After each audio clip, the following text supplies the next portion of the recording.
तो हम लोगों ने हीटिंग इफेक्ट फिनिश किया था और नेक्स्ट हम लोग स्टार्ट करने जा रहे हैं electrical circuits and Kirchhoff's laws. ठीक है, तो ये जो टॉपिक है, तो हमें एक चीज तो पता ही है, पहले से आपको बता दिया है कि सभी में वो सर्किट वाला या जो पीछे कॉन्सेप्ट हम लोग करंट का पढ़ चुके हैं वो तो आना ही आना है। ठीक है, इसमें कुछ और भी चीजें हम लोगों को यहाँ पर देखनी है।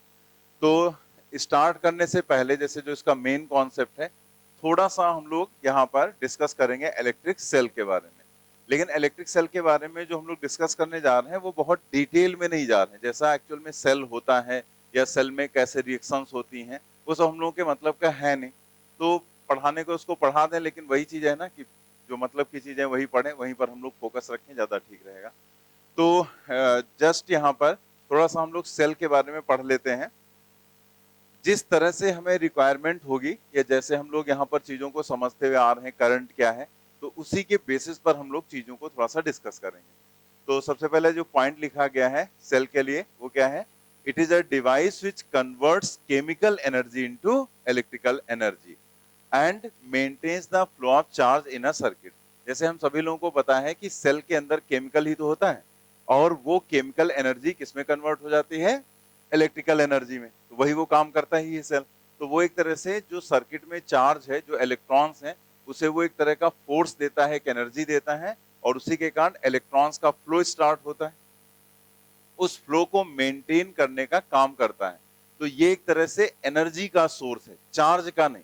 चार्ज का सोर्स ना होने का ये जो मतलब है यहाँ पर वो क्या है कि मतलब ऐसा कुछ नहीं है कि जैसे हमने एक कंडक्टर को यहाँ पर लिया, कोई भी एक कंडक्टर है और हमने एक सेल इस पे लगा दिया, ठीक है, और हम सोचे कि ये पॉजिटिवली चार्ज हो जाए, तो ये नहीं होगा, या ये निगेटिवली चार्ज हो जाए, ये नहीं होगा। ये काम यहाँ पर क्या करेगा? जस्ट चार्ज के फ्लो को मेंटेन करेगा, मतलब इलेक्ट्रॉन्स को इस तरीके से फ्लो कराएगा और करंट उसके अपोजिट हम लोग कर लेते हैं। ठीक है, बस ये काम करेगा। अगर किसी भी बॉडी को पॉजिटिवली या नेगेटिवली चार्ज करना है तो उसका अलग ही प्रोसेस होता है, जो कि हम लोगों ने इलेक्ट्रोस्टेट में देखा था।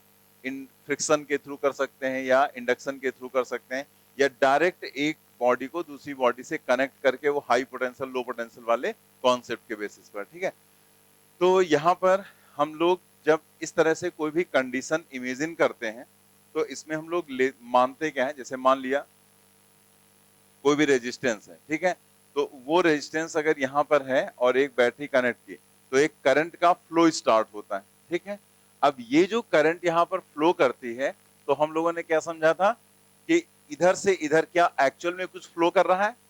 नहीं कर रहा है। एक्चुअल में इसे हम डिस्क्राइब कर सकते हैं कि अगर करंट इधर से इधर फ्लो कर रही है तो हम लोग यहाँ पर ये जानते हैं कि उसके अपोजिट डायरेक्शन में इलेक्ट्रॉन्स का फ्लो हो रहा होगा, ऐसे करते हैं ना। लेकिन फिर भी हम लोग वो सारी चीजें बार बार डिस्कस नहीं करते हैं और ना नहीं पड़े, इसी के लिए क्वांटिटी मान ली गई करंट। ठीक है, तो हम लोग क्या मानते हैं कि जैसे ये मान लिया कंडक्टर है जिसका ये रेजिस्टेंस है, तो इसमें एक्चुअल में तो इधर की तरफ माइनस क्यू, टोटल जितने इलेक्ट्रॉन फ्लो कर रहे हैं उसका टोटल चार्ज मान लिया माइनस क्यू। ठीक है, तो वो इधर फ्लो कर रहा है।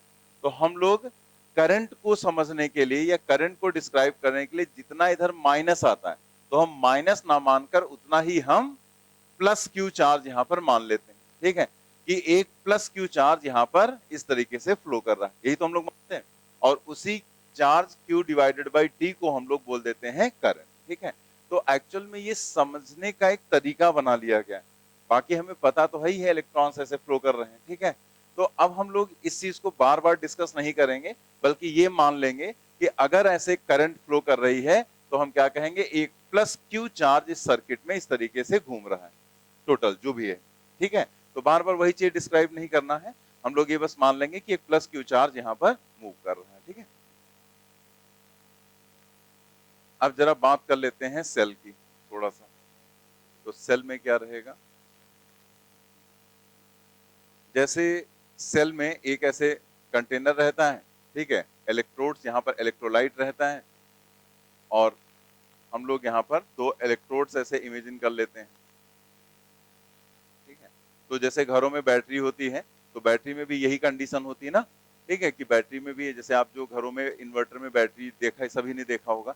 ठीक है, तो अगर उस बैटरी की बात करें तो उसमें ऐसे ही तो होता है कि वहां पर इलेक्ट्रोलाइट होता है, इलेक्ट्रोड्स होते हैं, उसी में हम लोग कनेक्शंस देते हैं। ठीक है, वहीं से हम लोग इलेक्ट्रिसिटी उसके अंदर भी भेजते हैं और बाहर भी लेते हैं। ठीक है, उन्हीं इलेक्ट्रोड्स के थ्रू।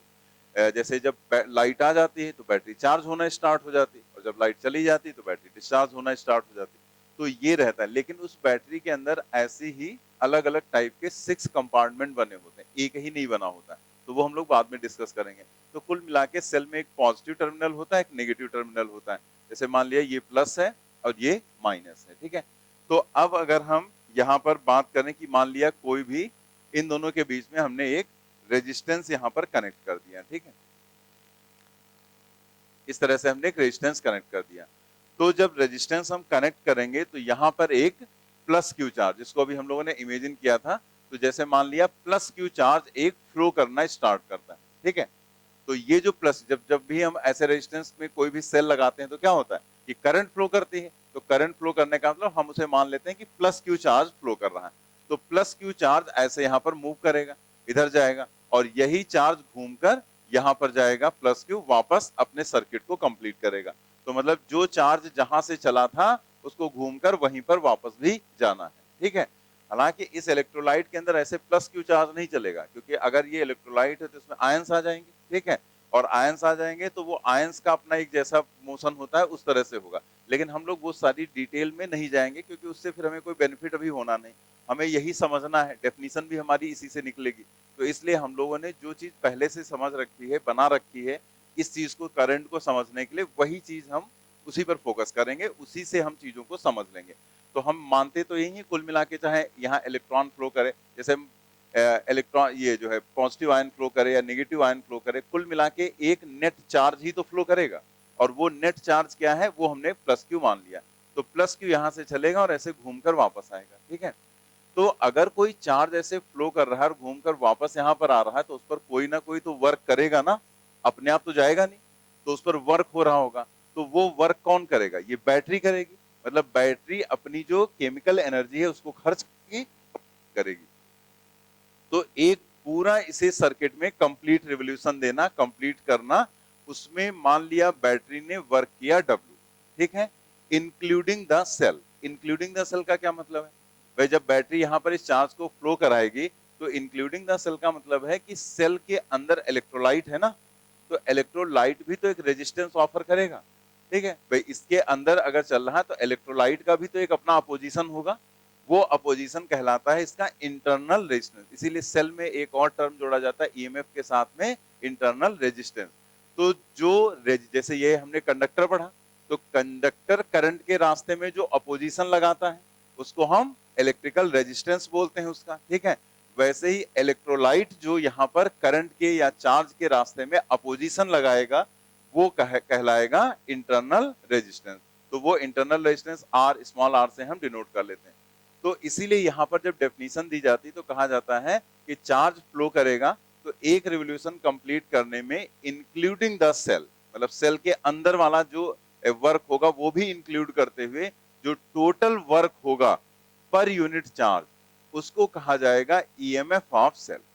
ईएमएफ का मतलब होता है इलेक्ट्रोमोटिव फोर्स। तो ये कुछ और नहीं बल्कि ये एक्चुअल में वोल्टेज ही है, पोटेंशियल डिफरेंस, ठीक है, वी ही है। लेकिन इसको हम सीधे सीधे वी कहते नहीं है बस, ठीक है। एक्चुअल में जो पोटेंशियल डिफरेंस है भाई, आप याद करो पोटेंशियल डिफरेंस की डेफिनेशन तो यही थी ना, V is equal to W by Q, ठीक है। वर्क एक पॉइंट से दूसरे पॉइंट तक ले जाने में जो पर यूनिट चार्ज जो वर्क होता है उसी को तो पोटेंशियल डिफरेंस बोलते हैं। तो डेफिनेशन तो वही है, W अपान Q वो भी था, W अपान Q ये भी है। तो इसका मतलब इसकी भी यूनिट वोल्ट ही रहेगी, भले उसका नाम इलेक्ट्रोमोटिव फोर्स है लेकिन न्यूटन थोड़े लिख देंगे। इलेक्ट्रोमोटिव फोर्स क्या है? W अपान Q, तो W अपान Q है तो वो क्या रहेगा? Potential difference. तो ये एक्चुअल में कुछ और नहीं बल्कि ये पोटेंशियल डिफरेंस ही है, ठीक है। बट इस पोटेंशियल डिफरेंस के दो नाम हैं। एक जगह पर हम लोग बोलते हैं terminal potential difference, terminal potential difference, और एक जगह पर उसी को बोल दिया जाता है ईएमएफ। तो कब उस पोटेंशियल डिफरेंस को आप ईएमएफ बोलेंगे और कब उस पोटेंशियल डिफरेंस को आप टर्मिनल पोटेंशियल डिफरेंस बोलेंगे, यही हमें अभी समझना है, ठीक है। तो वो चीजें हम बाद में समझ लेंगे। मतलब हमारे दिमाग में ये आ गया कि पोटेंशियल डिफरेंस ही है, जैसे टर्मिनल पोटेंशियल डिफरेंस जब बोला जाता है तो वो भी पोटेंशियल डिफरेंस है, और अगर ईएमएफ बोला जाता है तो वो भी पोटेंशियल डिफरेंस ही है। बट उसे कब ईएमएफ कहेंगे, कब पोटेंशियल डिफरेंस कहेंगे, टर्मिनल पोटेंशियल डिफरेंस, यही हमें समझना है। तो फिलहाल हमने डेफिनेशन तो समझ ली ना ईएमएफ की। इलेक्ट्रोमोटिव फोर्स, एक्चुअल में इसका नाम बहुत पहले जब स्टार्टिंग में सेल बना था तभी इसका नाम रख दिया गया था ईएमएफ, ठीक है, इलेक्ट्रोमोटिव फोर्स। उसके बाद इसको चेंज नहीं किया गया। तो यहाँ पर ये इलेक्ट्रोमोटिव फोर्स नाम ऐसे आप उसको समझ लो कि जैसे इलेक्ट्रॉन्स का फ्लो होता है यहाँ पर कंडक्टर में, तो उसे मूव करने के लिए, ठीक है, इलेक्ट्रॉन्स को मूव करने के लिए उसको एक फोर्स चाहिए, ठीक है। तो वो जो फोर्स है वो कौन लगाता है? ये बैटरी। ये बैटरी ही तो उन इलेक्ट्रॉन्स को एनर्जी देती है। तो एक तरह से बैटरी के कारण उन इलेक्ट्रॉन्स पर फोर्स लगता है और उसी की वजह से वो फ्लो करना स्टार्ट कर देते हैं। तो इसीलिए उसका नाम दिया गया था इलेक्ट्रोमोटिव फोर्स, ठीक है। तो बाद में उसको चेंज नहीं किया गया, उसको हमेशा इलेक्ट्रोमोटिव फोर्स अभी भी बोला जाता है। बात क्लियर हो गई? तो हम लोग यहाँ पर ध्यान रखेंगे ये सारी चीजें कि अब इसको एक बार फिर से समराइज कर देते हैं कि यहाँ पर एक चार्ज का फ्लो हो रहा है। तो ये चार्ज का फ्लो इंक्लूडिंग द सेल, जितना वर्क यहाँ पर बैटरी के द्वारा इस चार्ज के लिए किया जाएगा, that work per unit charge is called electromotive force, ठीक है। तो ये इलेक्ट्रोमोटिव फोर्स एक्चुअल में कुछ और नहीं बल्कि पोटेंशियल डिफरेंस है, जिसके दो नाम दिए जाएंगे, terminal potential difference and EMF of cell, ठीक है। और जो चार्ज के रास्ते में इलेक्ट्रोलाइट जितना अपोजिशन ऑफर करेगा उसको हम लोग क्या बोलेंगे? उसको हम बोलेंगे इंटरनल रेजिस्टेंस ऑफ सेल। तो ये इंटरनल हो जाएगा और ये एक्सटर्नल रेजिस्टेंस हो जाएगा, जिसको लोड रेजिस्टेंस भी बोल दिया जाता है। लोड टर्म का मतलब होता है एक्सटर्नल रेजिस्टेंस, ठीक है। लोड का मतलब कि जैसे होता नहीं कि बहुत ज्यादा लोड हो गया इस समय, ठीक है, तो लाइन उड़ गई या फ्यूज उड़ गया, ऐसे हम लोग बोलते हैं ना आमतौर पे। तो लोड से क्या मतलब है कि जैसे कई बार होता ना कि लाइट चली गई, अब आपने इन्वर्टर से सब चलने लगा, तो कई बार बोलते हैं नहीं कि अचानक से लाइट बंद हो जाती है, इन्वर्टर उस चीज को झेल नहीं पा रहा है, मतलब जितना उसको उस लोड के लिए बनाया गया उससे ज्यादा चीजें घर में चल रही हैं।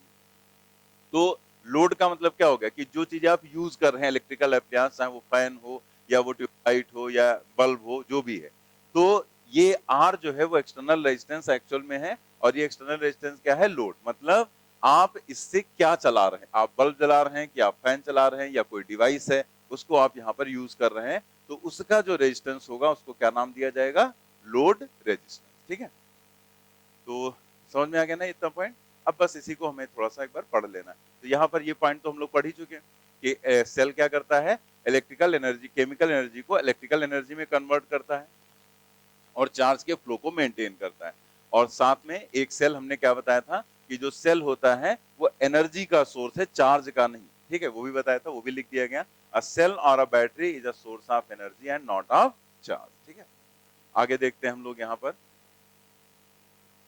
इलेक्ट्रोमोटिव फोर्स या ईएमएफ ऑफ सेल, इसको हमने समझ लिया। It is defined as the work done by the cell in moving unit positive charge in the whole circuit, पूरे सर्किट में मूव कराने में, इंक्लूडिंग द सेल, ठीक है। तो जो work per unit positive charge हम लोग करेंगे उसी को हम लोग क्या कहेंगे? ईएमएफ ऑफ सेल, ठीक है, ई हो जाएगा।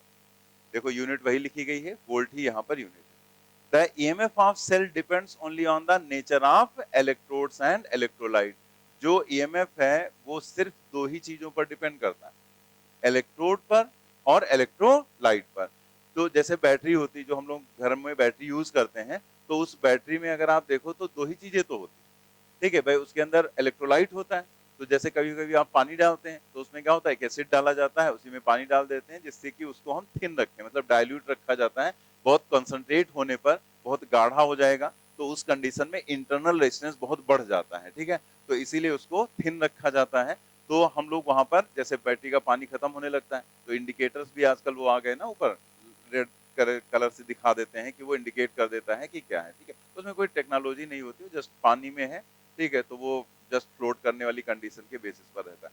तो उसमें क्या रहता है? वो इलेक्ट्रोड्स रहते हैं, ठीक है, मतलब उसके अंदर प्लेट्स जो पड़ी रहती हैं और साथ में वो इलेक्ट्रोलाइट रहता है, बाकी वो कंटेनर होता है। तो कंटेनर तो चीजों को रखने के लिए, अब हवा में थोड़े रख देंगे इलेक्ट्रोलाइट और प्लेट बना देंगे, तो उसको कहीं ना कहीं तो तुम्हें सेट करना है ना। तो सेट करने के लिए हम लोग क्या यूज करते हैं? वो कंटेनर। लेकिन मेन उसमें दो ही चीजें सिर्फ होती हैं, क्या? इलेक्ट्रोलाइट और इलेक्ट्रोड रहते हैं, ठीक है। अभी इंटरनल रेजिस्टेंस को थोड़ा देख लेते हैं, किन किन चीजों पर कैसे वो डिपेंड करता है। It is the resistance offered by the electrolyte to the flow of current through it, ठीक है। तो अभी हम लोगों ने समझ ही लिया कि जो इलेक्ट्रोलाइट जो है वो जितना रेजिस्टेंस ऑफर करेगा उसी को हम लोग क्या बोलते हैं? Internal resistance of cell. R directly proportional to d, ठीक है। यहाँ पर क्या लिखा गया है, आर प्रोपोर्शनल टू डी का मतलब डी है डिस्टेंस बिटवीन इलेक्ट्रोड। तो जितनी ज्यादा डिस्टेंस होगी, ठीक है, उतना ही ज्यादा वहां पर रेजिस्टेंस ऑफर होगा। जैसे आप सोचो कि ये हमने यहाँ पर बनाया, ठीक है, अब इसमें मान ले ये डिस्टेंस बहुत ज्यादा हो, तो अगर ये डिस्टेंस बहुत ज्यादा है तो चार्ज को यहां से यहां तक चलना पड़ेगा, ठीक है। तो जितनी ज्यादा डिस्टेंस मूव करेगा उतना ही ज्यादा अपोजिशन भी उसको झेलना है, ठीक है। अगर कम डिस्टेंस चलता तो कम अपोजिशन, ज्यादा डिस्टेंस इलेक्ट्रोलाइट में चलेगा तो अपोजिशन भी ज्यादा हो जाएगा। इसका मतलब क्या हुआ कि अगर डिस्टेंस हम दोनों इलेक्ट्रोड्स के बीच की डिस्टेंस बढ़ा देंगे तो चार्ज को एक इलेक्ट्रोड से दूसरे तक जाने में ज्यादा इलेक्ट्रोलाइट का अपोजिशन झेलना है और इसलिए उसका इंटरनल रेजिस्टेंस क्या होगा, बढ़ जाएगा। इसीलिए आप देखो क्या लिखा गया है, आर प्रोपोर्शनल टू डी। इसीलिए जो घरों में बैटरी यूज की जाती है वो 12 वोल्ट की होती है, लेकिन 12 वोल्ट बनाने के लिए ऐसे नहीं बनाया जाता है कि यहाँ पर ऐसे बना दिया गया और यहाँ से यहाँ तक के बीच में 12 वोल्ट का पोटेंशियल डिफरेंस जनरेट कर दिया, ऐसा नहीं होता है। वहां पर ऐसे बैटरी होती है और उसके अंदर 6 कंपार्टमेंट बनाए जाते हैं। आप कोई भी बैटरी देखेंगे उसमें 6 पार्ट बने होंगे और वो 6 पार्ट जो है वो सब आपस में सीरीज में जुड़े होते हैं अंदर से, ठीक है। बाहर से देखने में एक लगेगा लेकिन अंदर से उसमें 6 ऐसे कंपार्टमेंट बने होते हैं और सब सीरीज में जुड़े होते हैं और एक कंपार्टमेंट 2 वोल्ट का बनाया जाता है, मतलब उसमें प्लेट डाली जाती है और उसके अंदर 2 वोल्ट जनरेट किया जाता है। तो 2 वोल्ट और 6 ऐसे जनरेट किए गए, 6 इंटू 2 कितना हो गया, 12, ठीक है। तो 12 वोल्ट ऐसे जनरेट किया जाता है, लेकिन बाहर से दो सब इंटरनली कनेक्ट है, बाहर से 2 टर्मिनल्स बना दिए जाते हैं, हम लोग उन्हीं टर्मिनल में वायर्स जोड़ देते हैं, ठीक है। तो वो 12 वोल्ट को रिप्रेजेंट कर रहे हैं, लेकिन वो ऐसे अंदर 6 कंपार्टमेंट होते हैं, मतलब ऐसे समझ लो कि 6 सेल थे, उनको आपने कैसे जोड़ दिया, सीरीज में जोड़ते चले गए, ठीक है। 2-2 वोल्ट के 6 सेल, तो वो टोटल हो गया 12 वोल्ट। पहले ये जो बहुत पहले बैटरी आती थी उसमें ये इधर अलग अलग ये जैसे दिखा दिया गया ना, ऐसे नहीं रहता था, ये वाला टर्मिनल इधर रहता था। बाद में उसका थोड़ा सा कंस्ट्रक्शन फीचर बदल दिया गया, वो थोड़ा हैंडलिंग यूज करने में प्रॉब्लम होती है, वायर ऐसे फैला रहता था, ठीक है। अभी वायर एक साइड में रहता है, ठीक है, तो वो थोड़ा कंस्ट्रक्शन फीचर है, बाकी इंटरनली वो वैसे ही है जैसे पहले था, ठीक है। पहले 6 कंपार्टमेंट का था, अभी भी। तो ये ऐसे बस बता दिया गया कि क्यों ऐसा किया जाता है। दूसरा पॉइंट देखते हैं। दूसरा पॉइंट क्या है, आर प्रोपोर्शनल टू सी। अभी हम लोगों ने डिस्कस किया, अगर कंसंट्रेशन ज्यादा होगी इंटरनल रेजिस्टेंस ज्यादा हो जाएगा। आप बैटरी में पानी कम हो जाए, ठीक है, तब बैटरी को आप चार्जिंग पे लगा दो या उसको डिस्चार्ज करना शुरू करो, ठीक है। आप उस समय बैटरी को अगर टच करके देखेंगे, ठीक है, तो काफी ज्यादा हीट अप मिलेगी, मतलब बहुत ज्यादा हीट प्रोड्यूस होना स्टार्ट हो जाती है। तो इसलिए वहां पर पानी को मिला दिया जाता है और अगर बहुत वैसे ही चार्ज करते रहो तो ब्लास्ट भी हो जाती है बैटरी। तो यहाँ पर कंसंट्रेशन पर भी डायरेक्टली प्रोपोर्शनल रहेगा, मतलब आर प्रोपोर्शनल टू सी हो जाएगा यहाँ पर। तो ये चीज ध्यान रखेंगे हम लोग, r proportional to d and r proportional to c. Area के इनवर्सली प्रोपोर्शनल होता है, और एरिया क्या है, area plates dipped in the electrolyte, मतलब जितना एरिया इलेक्ट्रोलाइट के अंदर होगा, डिप होगा, ठीक है, उसके इनवर्सली प्रोपोर्शनल। तो जितना ज्यादा डिप होगा इंटरनल रेजिस्टेंस उतना ही कम हो जाएगा। आप इस चीज को ऐसे समझ सकते हैं कि जैसे मान लिया यहां पर इलेक्ट्रोलाइट कम हो गया, ठीक है, तो अगर यहां पर हमने ऐसे इसे बनाया और यहां पर ये जो इलेक्ट्रोलाइट था, ये तो इलेक्ट्रोड हो गया, ठीक है। अब ये जो इलेक्ट्रोलाइट था वो मान लिया कम रह गया, इतना ही इलेक्ट्रोलाइट बचा, ठीक है। अब यहाँ पर ये बाकी प्लेट ऐसे ऊपर पड़ी हुई है, ठीक है, मतलब एयर में हो गए। तो ऐसी कंडीशन में क्या होगा कि चार्ज जो मूव करेगा, तो यहाँ तो इलेक्ट्रोलाइट प्लस माइनस में डिसॉल्व होगा, तो चार्ज तो सिर्फ यहीं पर मूव करेगा ना, अब यहाँ हवा में तो जाएगा नहीं, तो चार्ज यही मूव करा। अब चार्ज मान लिया ऐसे, क्योंकि हम लोगों ने क्यू के टाइप में समझा है, तो मान लिया चार्ज यहाँ इकट्ठा होना स्टार्ट हो गया। तो पहले वो चार्ज पूरी प्लेट पर इकट्ठा हो रहा था, अभी वो एक ही जगह पर यहाँ पर चार्ज आके इकट्ठा हो रहा है। तो जब वो एक ही जगह पर ऐसे होगा तब क्या होगा कि यहाँ पर बहुत ज्यादा डेंसिटी हो जाएगी, मतलब बहुत इकट्ठा होगा, तो बहुत डेंसिटी बढ़ गई। तो ऐसी कंडीशन में क्या होगा, जो फर्दर चार्ज आएगा उसको ये अपोज करना स्टार्ट करेगा। अगर ये यहाँ पर जैसे हम लोगों ने पढ़ा था ना कि पॉइंटेड जब हो जाता तो वहां पर इलेक्ट्रिक वो जो है चार्ज बहुत ज्यादा, डेंसिटी बहुत ज्यादा होती है और इलेक्ट्रिक फील्ड वहां पर बहुत ज्यादा हो जाती है, ठीक है। तो एक तरह से ऐसा ही कुछ आप इमेजिन करो, समझो कि यहाँ पर चार्ज स्टोर हो रहा है, तो ये आने वाले चार्जेस को रिपेल करना स्टार्ट कर देगा, बहुत स्ट्रॉन्ग इलेक्ट्रिक फील्ड एक तरह से जनरेट करेगा। तो ऐसा होने पर क्या होगा, अपोजिशन इसको ज्यादा झेलना है। लेकिन अगर आप सोचो कि हम ये पूरी जो प्लेट है इस पूरी प्लेट को डिप कर दें, मतलब ज्यादा एरिया हमने डिप कर दिया तो ये पूरी प्लेट पर चार्ज इकट्ठा होगा, तो मतलब सब कहीं चार्ज का डिस्ट्रीब्यूशन यहां पर होगा, तो फिर क्या होगा, अपोजिशन एक तरह से वो कम कर देगा। एक जगह था तो वहीं पर सबको इकट्ठा होना था, तो वो अपोजिशन ज्यादा अप्लाई कर रहा था वहां पर, ठीक है। तो इस तरीके से अगर हम लोग थोड़ा सा इसको समझ लें, ठीक है, देखो हमने आपको पहले बता दिया कि इसे हम जैसे समझ रहे हैं एक सिंपल वे में, ठीक है, क्योंकि एक्चुअल में पूरा हमें डिटेल में जाना नहीं, उसकी जरूरत नहीं, इसलिए नहीं जा रहे हैं, वरना इसका जो मैकेनिज्म है वो अंदर का वो आयंस के बेसिस पर समझाया जाएगा, ठीक है, तो वो अलग ही तरीके से पूरा रहेगा। लेकिन अगर देखो तो ये तो फाइनली रिजल्ट यही आना है जो रिजल्ट हम लोग डिस्कस कर रहे हैं, ठीक है। इसीलिए पूरा एरिया यहाँ पर डिप कर दिया जाता है, बस ऊपर कनेक्शन के लिए इलेक्ट्रोड छोड़ दिए जाते हैं, ठीक है। तो ये भी हम ध्यान रखेंगे। ऐसे यार इनवर्सली प्रोपोर्शनल ड्यूटी, ये तो आपने केमिस्ट्री में भी पढ़ा होगा कि टेम्परेचर जब हम बढ़ा देते हैं तो क्या होता है, टेम्परेचर बढ़ाने से कंसंट्रेशन कम हो जाती, तो टेम्परेचर अगर बढ़ा देंगे तो कंसंट्रेशन कम हो जाएगी, और कंसंट्रेशन कम हो जाएगी तो रेजिस्टेंस भी कम हो जाएगा। तो इसीलिए आर इनवर्सली प्रोपोर्शनल ड्यूटी की टेम्परेचर बढ़ाएंगे तो रेजिस्टेंस कम हो जाएगा। टेम्परेचर किसका, इलेक्ट्रोलाइट का, ठीक है। दो टर्म जैसे कभी कभी सेल के जब सेल की बात होती है तो दो टर्म्स कभी कभी आ जाते हैं, एक आइडियल और एक स्टैंडर्ड। तो आइडियल सेल का मतलब क्या है और स्टैंडर्ड सेल का मतलब क्या है? आइडियल सेल का मतलब है कि जिसका इंटरनल रेजिस्टेंस जीरो हो। तो हमें पता है आइडियल जैसी कोई चीज होती है नहीं, ठीक है, आइडियल कुछ नहीं होता है, तो इसका मतलब इंटरनल रेजिस्टेंस आप हटा ही नहीं सकते, इंटरनल रेजिस्टेंस रहेगा जरूर, लेकिन हम लोग उसे कम कर सकते हैं जैसे भी पीछे बताया गया। लेकिन अगर कभी आइडियल सेल कह दिया जाए या कह दिया जाए इंटरनल रेजिस्टेंस इज नेग्लेजिबल, तो आप नेग्लेक्ट कर दो। लेकिन हमें पता है इंटरनल रेजिस्टेंस कहां से आया, केमिकल से, केमिकल जो इलेक्ट्रोलाइट था वहां से।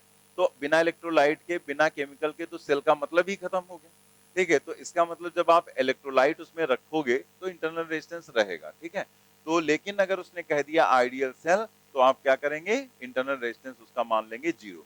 स्टैंडर्ड सेल का मतलब होता है एक ऐसा सेल जिसका ईएमएफ चेंज ना हो टाइम के साथ, मतलब टाइम बढ़ता जा रहा है, ठीक है, आप उसका यूज कर रहे हैं सेल का, बट उस सेल का ईएमएफ मेंटेन है। अगर वो 12 वोल्ट का सेल है तो 12 वोल्ट ही वो रिप्रेजेंट कर रहा है, कम नहीं हो रहा है। तो वही लिखा गया and standard if it's EMF does not change with time. तो ये दो टर्म ऐसे बता दिए गए, जैसे हम लोग ज्यादा ध्यान नहीं देते हैं, कहीं आइडियल लिख दिया कहीं स्टैंडर्ड लिख दिया तो हम उसका मतलब ही नहीं जानते। मान लिया थ्योरेटिकल क्वेश्चन में उसने ये डिफरेंस पूछ दिया आपसे कि बताओ आइडियल सेल और स्टैंडर्ड सेल में क्या होता है, अब उसने ऐसे बना दिए चार ऑप्शन, तो हमें पता है आइडियल सेल में इंटरनल रेजिस्टेंस जीरो होगा और स्टैंडर्ड सेल में उसका ईएमएफ टाइम के साथ चेंज नहीं होगा, ठीक है। तो यहां तक तो ये जो कहानी थी ये थोड़ा सा हमें समझना था सेल के बारे में, थोड़ा एक दिमाग में एक आइडिया लेना था सेल क्या है और उसमें इंटरनल रेजिस्टेंस का मतलब क्या है, ठीक है। मेन अब हमारा पार्ट शुरू होता है यहां से, जहां से हम लोग ये अब पढ़ने जा रहे हैं। तो यहाँ पर है डिस्चार्जिंग ऑफ सेल। तो सेल से सेल के दोनों काम होते हैं, चार्ज करना और डिस्चार्ज करना, ठीक है। तो अगर हम जैसे इन्वर्टर बैटरी की बात करते हैं, तो जब लाइट आ जाती है तो क्या होता है, वो चार्ज होना स्टार्ट हो जाता है। तो वहां पर तो कोई ऐसा मेन काम हो नहीं रहा, बस हम क्या कर रहे हैं, उस सेल को एनर्जी दे रहे हैं, करंट दे रहे हैं और वो चार्ज हो रहा है। मेन क्या है कि जब लाइट जाएगी तो उससे जो एनर्जी हमें लेनी है, तो उसकी एफिशिएंसी क्या है, या वो कितनी हमें मैक्सिमम पावर दे सकता है, कितनी करंट दे सकता है, कैसे वो वर्क करेगा, तो मेन क्या हुआ, डिस्चार्ज करना, ठीक है। तो हम लोग यहाँ पर चार्जिंग भी देखेंगे, डिस्चार्जिंग भी। तो पहले हम ये देख रहे हैं कि मान लिया कोई सेल हमारे पास रेडी है एकदम यूज करने के लिए, वो चार्ज है, ठीक है, अब यूज कर रहे हैं और इसे हम देख रहे हैं डिस्चार्ज करके, ठीक है। तो डिस्चार्जिंग में क्या क्या होगा वो हमें देखना है। क्या लिखा गया, discharging of cell, current is drawn from the cell, ठीक है, करंट जो है वो सेल से ली जाएगी डिस्चार्जिंग में। जैसे जब लाइट चली जाती है तो आपके यहाँ जो भी फैन या ट्यूबलाइट या जो भी लाइट वगैरह चलती हो, किससे चलती, बैटरी से। तो बैटरी से करंट उनको मिल रही ना, इसका मतलब जब डिस्चार्ज हो रही है बैटरी, और तभी तो हम कहते हैं बैटरी डिस्चार्ज हो जा रही है, ठीक है। तो बैटरी डिस्चार्ज हो रही है तो करंट बैटरी दे रही है, मतलब current is drawn from the cell या बैटरी, ठीक है। तो बाकी यहाँ पर ये चीजें सिंपल है। ये जो पहला डायग्राम है, ये डायग्राम सबसे ज्यादा इंपॉर्टेंट है और इसमें जो पढ़ने जा रहे हैं, क्योंकि इसके बाद की जो चीजें रहेंगी वो फाइनली इसी में कन्वर्ट होंगी, इसलिए इसको बहुत ध्यान से समझना। जैसे आगे हम लोग मिक्स्ड ग्रुपिंग पढ़ेंगे, सीरीज ग्रुपिंग पढ़ेंगे, पैरेलल ग्रुपिंग पढ़ेंगे या डिसिमिलर सेल का कॉन्सेप्ट पढ़ेंगे, वो सब एक तरह से फाइनली इस सर्किट में कन्वर्ट हो जाते हैं। तो अगर इस सर्किट कॉन्सेप्ट हमें समझ में आ गया तो वो सब ऑटोमेटिकली समझ में आ जाएंगे और आपको फार्मूले भी याद नहीं करने पड़ेंगे। ठीक है, तो हम लोग देखें यहाँ पर एक सेल लगा दिया गया, यहाँ एक्सटर्नल रेजिस्टेंस है जिसको हम लोड रेजिस्टेंस बोल सकते हैं। तो यहाँ से करंट का फ्लो स्टार्ट हो गया जब आपने सेल कनेक्ट किया। ये सेल का सिंबल है। जैसे सेल में जो इंटरनल रेजिस्टेंस होगा वो तो है ना, जैसे दोनों इलेक्ट्रोलाइट यहाँ पर हैं तो उसके बीच में ही तो इंटरनल रेजिस्टेंस ऑफर होगा। ठीक है, यहाँ से यहाँ के बीच में तो ये रहता ऐसे है, लेकिन जब हम इस सेल का सिंबल बनाते हैं तो ये प्लेट्स को साइड में दिखा देते हैं। बड़ी प्लेट प्लस का रिप्रेजेंटेशन होता है, छोटी प्लेट माइनस का, और जो इसका नेट रेजिस्टेंस होता है उसको साइड में दिखा देते हैं। ठीक है, और ये पूरा सिंबल बन जाता है किसका, सेल का। ठीक, तो और अब जब सेल से करंट है, यहाँ पर इस रेजिस्टेंस के अक्रॉस जो पोटेंशियल डिफरेंस है वो सपोज कर लिया V है। ठीक है, तो आप यहाँ पर देखो कि अप्लाई वही करना, I is equal to V by r. बस यहाँ पर I is equal to V by r को हम एक अलग तरीके से वहां पर नाम दे रहे हैं, पढ़ रहे हैं। I इज इक्वल टू है ये V अपान आर ही, लेकिन हम लोग इसे कहेंगे टोटल ईएमएफ ऑफ सर्किट और ये हो जाएगा टोटल रेजिस्टेंस। तो I is equal to V by r को यहाँ पर कैसे लिखा जाएगा, total EMF upon total resistance. तो टोटल ईएमएफ अगर पूरे का देखें तो एक ही सेल ना, ईएमएफ हो गया ही, और total resistance R plus R, दोनों सीरीज में है ना, तो R प्लस गई इक्वेशन। अब आप यहाँ देखो इसी इक्वेशन से अभी कुछ लिखना नहीं, क्रॉस मल्टीप्लाई करेंगे तो I R plus R is equal to क्या हो जाएगा, E। यहाँ पर अगर हम मल्टीप्लाई करते हैं करंट से तो I r that is equal to E। तो ये आई आर जो है वो V के बराबर हो गया और यहाँ पर ये आई आर इस साइड में ट्रांसफर कर दिया गया। ठीक है, तो E माइनस आई आर, ये आई आर V के बराबर कैसे हो गया, आप डायग्राम से देख सकते हैं। ये रेजिस्टेंस है, इसमें जाने वाली अगर करंट I है, इसके क्रॉस पोटेंशियल डिफरेंस V है, तो V इज इक्वल टू क्या होगा, आई आर। तो आई आर की जगह पर V रख दिया गया। यही V जो है अगर आप देखो तो ये सेल के दो टर्मिनल्स हैं।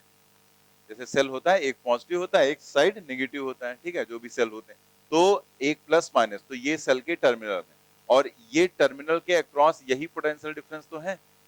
ठीक है, इधर से देखें तो यही तो V मिलेगा आपको ना, तो पोटेंशियल डिफरेंस V। इसीलिए इस पोटेंशियल डिफरेंस V को नाम दिया गया टर्मिनल पोटेंशियल डिफरेंस। और आप देख सकते हैं इस टर्मिनल पोटेंशियल डिफरेंस की जो वैल्यू है वो E से कम है। ठीक है, मतलब जब सेल से हम करंट ले रहे होंगे तो इसके टर्मिनल्स के अक्रॉस जो पोटेंशियल डिफरेंस होगा वो उसके ईएमएफ से कम होगा। अभी इसका मतलब और समझ में आएगा जब आगे के हम दो सर्किट्स देखेंगे। ठीक है, तो आप पहले ये इक्वेशन लिख, पहले अभी आप सिर्फ एक इक्वेशन लिखेंगे, ये ऊपर वाली, अभी ये नीचे वाला नहीं लिखेंगे, सिर्फ इतना लिखो। अब लिखेंगे यहाँ पर, उसके नीचे ये इक्वेशन लिखा है, उसके नीचे देखो यहाँ इंटरनल और एक्सटर्नल रेजिस्टेंस, दोनों रेजिस्टेंस कैसे हैं, सीरीज में। ठीक है, तो आप यहाँ एक रेजिस्टेंस कनेक्ट करो, चाहे आप 10 कनेक्ट का सीरीज में। ठीक है, तो हम लोग यही पॉइंट लिखेंगे, internal resistance is always, internal resistance is always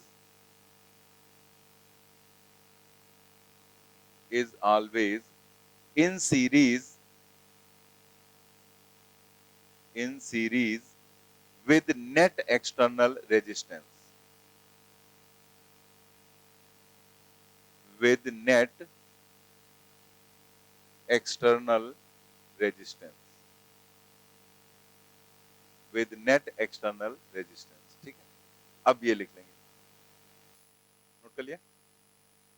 ठीक है, तो हम लोगों ने एक बात यहाँ पर समझी कि जब सेल से हम करंट ले रहे होंगे, ठीक है, तो सेल के टर्मिनल्स के अक्रॉस जो पोटेंशियल डिफरेंस होगा उसी को नाम दिया जाएगा टर्मिनल पोटेंशियल डिफरेंस और उसकी वैल्यू होगी E माइनस आई आर। ठीक है, मतलब वैसे तो ये सेल का P है और रेजिस्टेंस R है, पोटेंशियल डिफरेंस ही है, लेकिन जब हम इस ले रहे होंगे तो यहाँ पर जो भी पोटेंशियल डिफरेंस होगा वो E माइनस आई आर हो जाएगा। ठीक है, तो आप यहाँ पर आगे देखें, when the cell is in open circuit।